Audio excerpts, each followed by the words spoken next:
La paix soit avec vous. Nous voici au samedi saint. L'Église demeure auprès du tombeau du Christ dans le silence. L'Église a toujours vu, comme Saint Pierre le dit, une descente de Jésus dans les shéols pour relever ceux qui sont morts avant lui.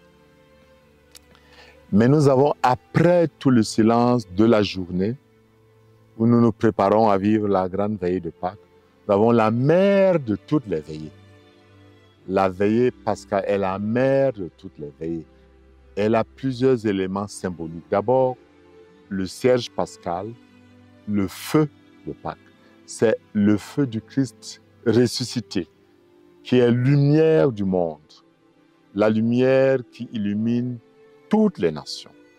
Après, il y a cette grande procession du peuple qui entre dans l'église avec le chant de la victoire, l'exultet, le chant du Christ vainqueur. Maintenant, les anges s'associent à toute l'église pour que nous chantions le Seigneur vainqueur du mal. Après ça, nous avons la longue liturgie de la parole avec ses 9 lectures. Certains ne prennent pas les 9 lectures, mais là, il est d'une importance capitale de vivre ce temps et de préparer même ce temps.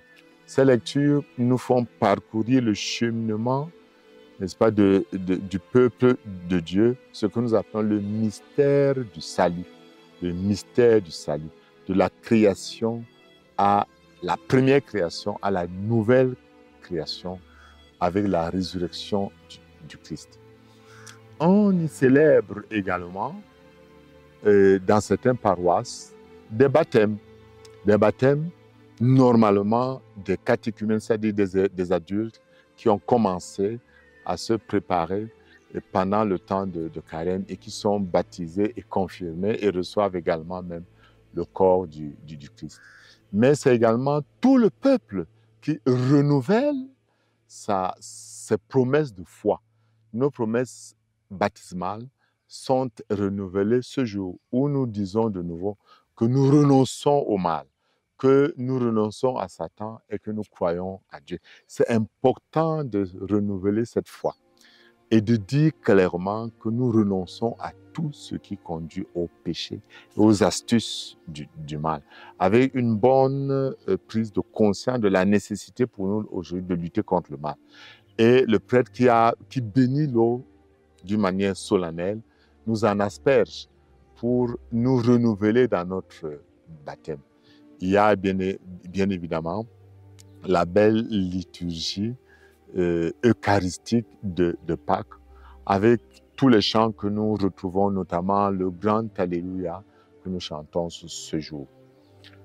Je vous souhaite donc de bien préparer ce temps de la mère de toutes les veillées, d'y participer consciemment, mais de la préparer, évidemment, en y amenant votre propre bougie qui sera allumée du cierge pascal, en jetant un coup d'œil sur les lectures, mais surtout, en formulant vous-même votre intention claire, après avoir médité sur les paroles. Qu'est-ce que vous recevez vous-même, avant même l'homélie du prêtre, et qu'est-ce que vous demandez à Dieu?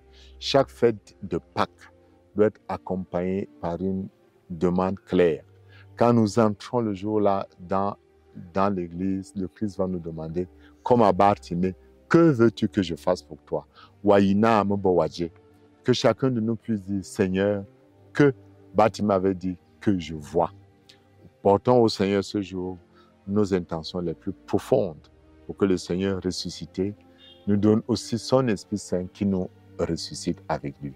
Et que dans sa bonté, Dieu vous donne de vivre une merveilleuse veillée pascale. Amen.